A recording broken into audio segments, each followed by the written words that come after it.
Hello बच्चों, मैं स्मिता बिजलवान स्वागत करती हूँ आपका आईसीटी वर्चुअल क्लासरूम में। आशा करती हूँ आप सभी स्वस्थ होंगे और अच्छे से अपनी पढ़ाई कर रहे होंगे। बच्चों, आज हम पढ़ने जा रहे हैं क्लास 8 साइंस का चैप्टर कोल एंड पेट्रोलियम, यानी कि कोयला और पेट्रोलियम। जैसे कि आप जानते हैं कि ये चैप्टर हम अपने प्रीवियस लेक्चर में स्टार्ट कर चुके थे। काफी आगे तक जो है कोयला और पेट्रोलियम को हम आगे तक काफी पढ़ चुके थे। चलिए, तो एक बार जो हमने स्टार्टिंग से चैप्टर में पढ़ा है उसका रिवीजन करके आगे जो हमारा टॉपिक है उसको कंटिन्यू करेंगे। तो सबसे पहले कोयला और पेट्रोलियम।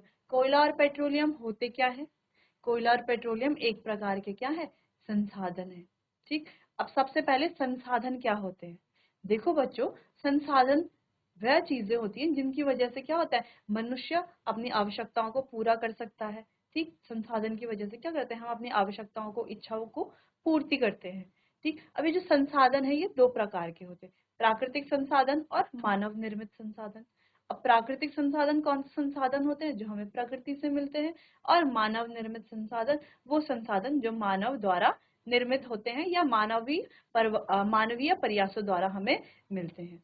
ठीक। अब प्राकृतिक संसाधन भी दो प्रकार के होते हैं, एक अक्षय प्राकृतिक संसाधन, ठीक, और दूसरे हमारे होते हैं समाप्त होने वाले प्राकृतिक संसाधन। अब एक बार सारी चीजों को स्टार्टिंग से हम देख लेते हैं कि सबसे पहले संसाधन क्या होते हैं। संसाधन वह सभी भौतिक सामग्री तत्व हैं जो पृथ्वी पर पाए जाते हैं। पहली बात एक क्लियर है कि संसाधन क्या है? जो पृथ्वी पर पाए जाते हैं। कौन से? सभी भौतिक सामग्री तत्व जिनका उपयोग मनुष्य अपनी आवश्यकताओं को पूरा करने के लिए कर सकते हैं। ठीक। तो ये जो संसाधन है इनका उपयोग किस लिए होता है? मनुष्य अपनी आवश्यकताओं को पूरा करने के लिए, अपनी इच्छाओं की पूर्ति के लिए इनका उपयोग करते हैं। दूसरी चीज, अब ये जो संसाधन है ये दो प्रकार के होते हैं। ठीक, प्राकृतिक और मानव निर्मित। ठीक, दो प्रकार के होते हैं। अब ये जो संसाधन है दो प्रकार के होते हैं, प्राकृतिक और मानव निर्मित।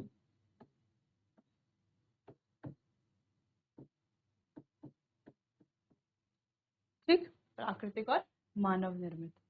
अब ये जो प्राकृतिक संसाधन है, अब ये जो प्राकृतिक संसाधन है ये भी क्या होते हैं? दो प्रकार के होते हैं। प्राकृतिक संसाधन कौन से संसाधन? जो हमें प्रकृति से मिलते हैं। और मानव निर्मित संसाधन कौन से संसाधन? जो मानवीय प्रयासों द्वारा बनते हैं, मानवीय प्रयासों द्वारा हमें मिलते हैं। प्राकृतिक संसाधन जैसे कि वायु है, जल है, कोयला है, पेट्रोलियम है, ये सारे हमारे प्राकृतिक संसाधन है। जबकि मानव निर्मित संसाधन जैसे कि रेल है, किताबें हैं, ठीक, और बहुत सारे हमारे क्या है, इलेक्ट्रॉनिक अप्लायंसेस हैं, मशीनें हैं, कार है, व्हीकल्स हमारे जो भी हैं, तो वो सारे ही क्या है, मानव निर्मित संसाधन है जिनकी वजह से हम क्या करते हैं, अपनी इच्छाओं को पूरा करते हैं, अपनी आवश्यकताओं को पूरा कर सकते हैं। ठीक। अब प्राकृतिक संसाधन भी दो प्रकार के होते हैं। पहला अक्षय प्राकृतिक संसाधन, दूसरा समाप्त होने योग्य, समाप्त होने वाले। अब जैसे कि नाम है इनका, अक्षय प्राकृतिक संसाधन कौन से संसाधन होते हैं? वे संसाधन जो क्या होते हैं, हमें कैसे मिलते हैं? असीमित मात्रा में मिलते हैं। कैसे मिलते हैं? असीमित मात्रा में मिलते हैं, यानी कि जिनका हम कितना भी उपयोग करें इनकी मात्रा कभी खत्म नहीं होगी, या ये जो है हम कितना भी इनका उपयोग करें ये कभी खत्म नहीं होंगे। जैसे कि वायु है, तो वायु का हम कितना भी उपयोग कर ले तो वायु कभी खत्म होगी नहीं। सूर्य का प्रकाश है, तो सूर्य का प्रकाश का हम कितना भी उपयोग कर लें, क्या ये खत्म हो सकता है? नहीं हो सकता। इसीलिए इस तरह के जो संसाधन होते हैं जिनका हम कितना भी उपयोग करें वो समाप्त नहीं होते, क्या कहलाते हैं? अक्षय प्राकृतिक संसाधन कहलाते हैं। दूसरा, जो हमारे समाप्त होने वाले संसाधन होते हैं, तो वह संसाधन जो सीमित मात्रा में होते हैं, ठीक है, प्रकृति में सीमित मात्रा में मौजूद होते हैं, जिनका अगर हम ज्यादा उपयोग करते हैं तो ये क्या हो जाते हैं? खत्म हो जाते हैं। ठीक है, समाप्त हो जाते हैं, जैसे कि इनका नाम ही है समाप्त होने वाले संसाधन। जैसे कि कौन कौन से संसाधन है जो समाप्त हो सकते हैं, जो सीमित मात्रा में हमें मिलते हैं, जैसे कि कोयला है, पेट्रोलियम है, वन है, वनस्पति वन्य जीव है, खनिज है, ठीक है, प्राकृतिक गैस है। तो इस प्रकार के जो भी हमारे संसाधन है वो सभी क्या है, समाप्त होने वाले प्राकृतिक संसाधन है। ठीक, चलिए, तो इतनी बात तो क्लियर हो गई। अब ये था हमारे संसाधनों के बारे में, सीमित मात्रा में मिलते हैं, मानवीय प्रतिक्रियाओं द्वारा समाप्त हो सकते हैं, जैसे कि वन्य जीव है, कोयला है, पेट्रोलियम है, खनिज है, प्राकृतिक गैस है। अगला, फिर हमने कहा कि नेचुरल रिसोर्सेज, जैसे कि हमारे यानी कि प्राकृतिक संसाधन, जैसे कि कोयला है, पेट्रोलियम है, ये कैसे मिलते हैं, ये कैसे बनते हैं। जैसे प्राकृतिक गैस है, these were formed from the dead remains of living organism. ये कैसे बनते हैं, इनका निर्माण जो है सजीव प्राणियों के मृत अवशेषों से होता है। कैसे होता है इनका निर्माण, जो भी हमारे ये फॉसिल फ्यूल है, जैसे कि कोयला है, पेट्रोलियम है, क्या है, एक प्रकार के जीवाश्म ईंधन है। क्यों कह रहे हैं हम इन्हें जीवाश्म ईंधन, क्योंकि इनका निर्माण कैसे होता है, सजीव प्राणियों के मृत अवशेषों से होता है।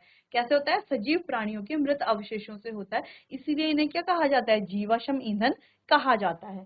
ठीक, इतनी बात क्लियर हो गई कि जैसे कि हमारे क्या है, कोयला है, पेट्रोलियम है, प्राकृतिक गैस है, ये सारे ही क्या है, हमारे फॉसिल फ्यूल है, जीवाश्म ईंधन है, क्योंकि इनका निर्माण सजीव प्राणियों के मृत अवशेषों से होता है।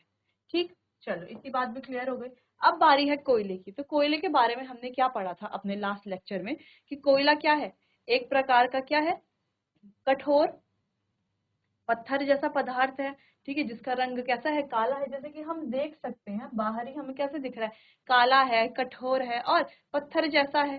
ठीक, अगला, ये किस चीज में उपयोग आता है, या ना इसका उपयोग क्या है, यानी कि इसका उपयोग क्या है, कोयले का उपयोग जो है हम खाना पकाने में करते हैं। ठीक, दूसरी चीज, कोयले का उपयोग जो है पहले के समय में रेलवे इंजनों में वाष्प पैदा करके इंजनों को चलाने के लिए किया जाता था। ठीक, दूसरा, थर्मल पावर प्लांट में इलेक्ट्रिसिटी, विद्युत पैदा करने के लिए भी कोयला का उपयोग किया जाता है। ठीक, हमने क्या कहा कि कोयले का क्या क्या, कोयले के बारे में हमने क्या क्या पढ़ी, क्या क्या उसकी प्रॉपर्टीज है, इसका रंग कैसा है, काला है, कठोर है, पत्थर की तरह, और ईंधन के रूप में, खाना पकाने के रूप में, ईंधन के रूप में उपयोग होता है, जिसे हम खाना पकाने में, उद्योगों में और रेल इंजनों में उपयोग करते हैं। दूसरी चीज, विद्युत तापीय शक्ति संयंत्रों में, यानी कि थर्मल पावर प्लांट जो होते हैं, तापीय शक्ति संयंत्रों में विद्युत उत्पन्न करने में भी क्या आता है, उपयोग होता है। ठीक, तो ये बात रही कोयले की, ये भी हम पढ़ चुके थे। फिर कोयले की कहानी, कोयला जो है बनता कैसे है, तो हमने क्या कहा था, लगभग 300 मिलियन वर्ष पूर्व क्या हुआ होगा कि जो पृथ्वी है वहां क्या थे, घने जंगल थे। अब ये जो घने जंगल है, ठीक है, अब पृथ्वी पर जो घने जंगल थे निचले हिस्सों में, वो क्या हो गया, किसी प्राकृतिक बाढ़ जैसी प्राकृतिक आपदा के कारण मृदा में दफन हो गए। ठीक है, मृदा में दब गए। ठीक, अब क्या हुआ, धीरे धीरे इनके ऊपर और ज्यादा क्या हुई, मिट्टी की और ज्यादा परतें आई। अब मिट्टी की परतों से ये और ज्यादा ढके और ज्यादा संपीड़ित होकर के और ज्यादा गहराई में चले गए। अब संपीड़ित होने की वजह से, गहराई में जाने की वजह से इनका क्या हो गया, तापमान बहुत ज्यादा बढ़ गया। ठीक है, अब तापमान बहुत ज्यादा बढ़ गया और साथ ही साथ दाब भी बहुत ज्यादा बढ़ गया। अब उच्च तापमान और उच्च दाब के कारण ये जो हमारे क्या थे, वन थे, है ना, घने वन थे, ये धीरे धीरे धीरे धीरे कोयले में परिवर्तित हो गए। ठीक, उच्च तापमान और उच्च दाब के कारण ये जो हमारे क्या थे, घने वन थे, वो क्या हो गए, धीरे धीरे धीरे धीरे कोयले में परिवर्तित हो गए। अब ये जो प्रोसेस है, धीरे धीरे उच्च तापमान और उच्च दाब के कारण जब कोई भी मृत वनस्पति कोयले में परिवर्तित होती है, तो इस प्रोसेस को क्या कहा जाता है, कार्बनीकरण या कार्बनाइजेशन प्रक्रिया कहा जाता है। तो कार्बनीकरण, कार्बनाइजेशन क्या होता है, ये भी हम अपने प्रीवियस लेक्चर में अच्छे से पढ़ चुके थे। इस तरीके की कोल माइन होती है, ये हमने देख लिया था। तो कोयला एक क्या है, जीवाश्म ईंधन है। ठीक, कार्बन क्या है, जो कोयला है वो किससे बनता है, कार्बन से बनता है। कार्बन को जब ऑक्सीजन के साथ हम जलाते हैं, ठीक, कार्बन को क्या करते हैं, जब दहन करते हैं तो ऑक्सीजन के साथ दहन होगा, तो क्या गैस निकलती है, कार्बन डाइऑक्साइड गैस बनती है, जो कि क्या है, कैसी है, नेचर में हार्मफुल, यानी कि हानिकारक। ठीक, तो इस प्रकार हमारे पास क्या होती है, कोयले की खान होती है। इस प्रकार से कोयले की खान हमें देखने को मिलती है। तो ये जो इमेज है सेम हमारी एनसीईआरटी में भी है, तो आपने वो देखी होगी। चलिए, अब कोयले के बारे में, जो कि अभी हमने पढ़ा कि कोयला क्या है, मेनली कार्बन, है ना। कोयला किससे बना है, मुख्यतः कार्बन से बना हुआ है। ठीक, अब ये जो स्लो प्रोसेस है जिसमें कोयला क्या बनता है, इसमें जो हमारी मृत वनस्पति है वो किसमें परिवर्तित होती है, कोयले में परिवर्तित होती है। जो कि अभी हमने पीछे पढ़ा था, कोल की जब स्टोरी हमने पढ़ी तो वहां पर क्या पढ़ा कि जो हमारी मृत वनस्पति है वो किसमें परिवर्तित होती है, कोयले में परिवर्तित होती है। तो इस प्रोसेस को क्या कहा जाता है, कार्बनीकरण कहा जाता है। The process of conversion of dead vegetation यानी कि मृत वनस्पति इनटू कोल, मृत वनस्पति का कोयले में परिवर्तित होने की जो ये प्रक्रिया है, इसे क्या कहा जाता है, कार्बनीकरण कहा जाता है। ठीक, अब ये जो कार्बनीकरण है, तो यहाँ पर कोयले का फॉर्मेशन हो रहा है, यानी कि कोयला बन रहा है। अब दूसरी चीज ये जो कोयला बन रहा है, ये बन किससे रहा है, जो हमारे कैसे जो मृत वनस्पति है उनके अवशेषों से बन रहा है, उनके रिमेन से बन रहा है।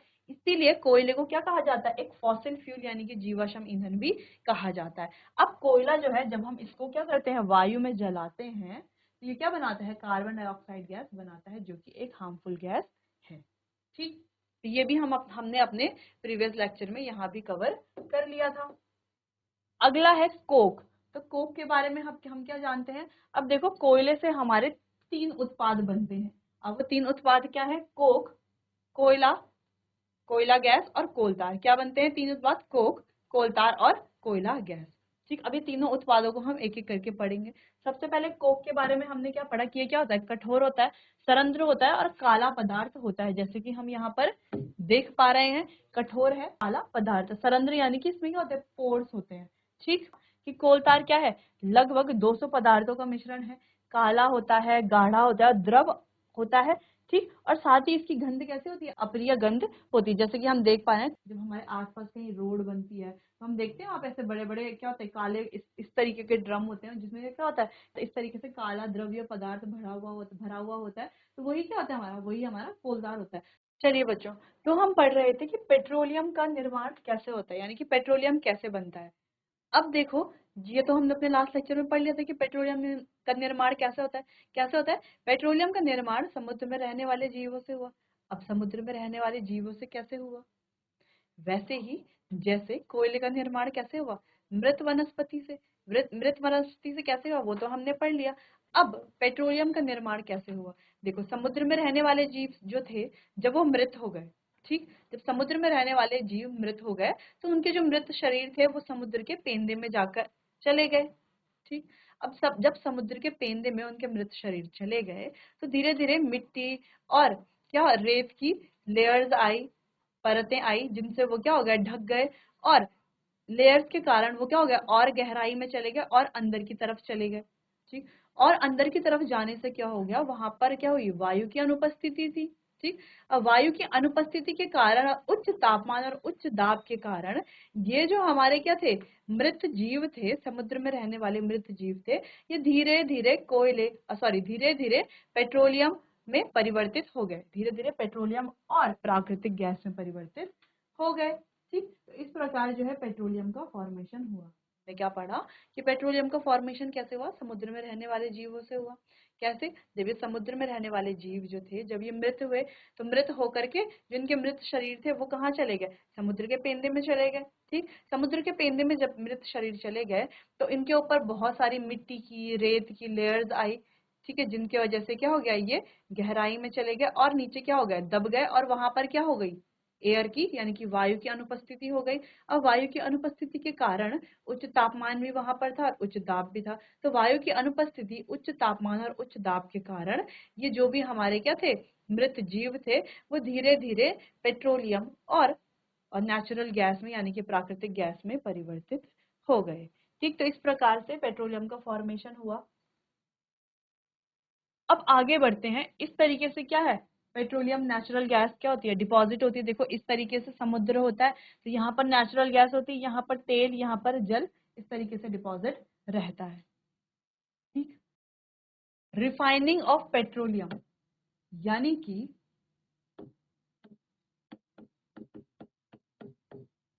पेट्रोलियम का परिष्करण। ठीक, अब ये जो पेट्रोलियम का परिष्करण है, रिफाइनिंग है, सबसे पहले जब पेट्रोल का परिष्करण होता है तो बहुत सारी चीजें हमें देखने को मिलती, क्या क्या वो पदार्थ होते हैं वो अभी हम पढ़ेंगे।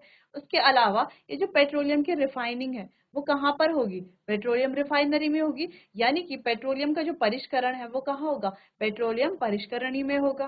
ठीक, चलो इतनी बात हमें ध्यान में रखनी है। Petroleum is a dark oily liquid, petroleum क्या है, एक डार्क ऑयली लिक्विड है ना, गाढ़ा तेलीय द्रव है।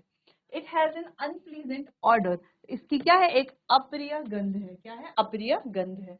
It is a mixture of various constituent, तो ये क्या है, बहुत सारे संघटकों का क्या है, एक मिश्रण है, जैसे कि पेट्रोलियम गैस है, पेट्रोल है, डीजल है, स्नेहक तेल है, पैराफिन मोम है, और भी बहुत सारी जो हमारे क्या संगठक है उनका क्या है, ये एक मिश्रण है।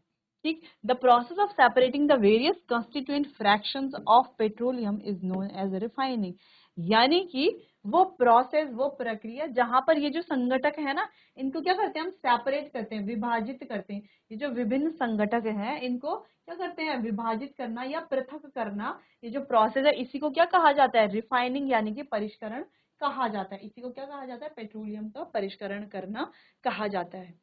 किसे कहा जाता है, ये जो इसके संगठक है ना, बहुत सारे पेट्रोलियम गैस, पेट्रोलियम डीजल, स्नेहक तेल, पैराफिन मोम, ये जितने भी क्या है इसके कॉन्स्टिट्यूएंट है, संगठक है, इनको क्या करना, इनको क्या करना, पृथक करने की जो प्रोसेस है उसी को क्या कहा जाता है, परिष्करण कहा जाता है। It is occurred out in a petroleum refinery, तो ये परिष्करण जो है पेट्रोलियम परिष्करणी में संपादित किया जाता है। कहाँ संपादित किया जाता है,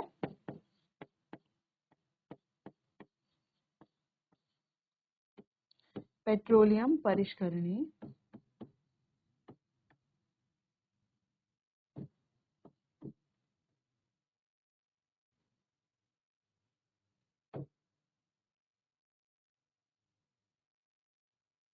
परिष्करणी में संपादित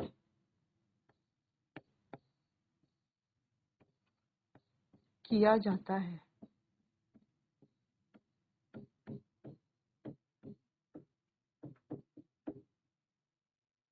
जैसे कि जब हमने कोयले के बारे में पढ़ा था तो कोयले से क्या बन रहा था, है ना, कोल गैस बन रही थी, ठीक है, उसके अलावा कोल तार बन रहा था, कोक बन रहा था, कैसे बन रहा था वो भी हमने पढ़ लिया था। ठीक वैसे ही पेट्रोलियम का जब परिष्करण होता है, रिफाइनिंग होती है, तो उसके जो संगठक है ये हमारे क्या होते हैं, पृथक हो जाते हैं।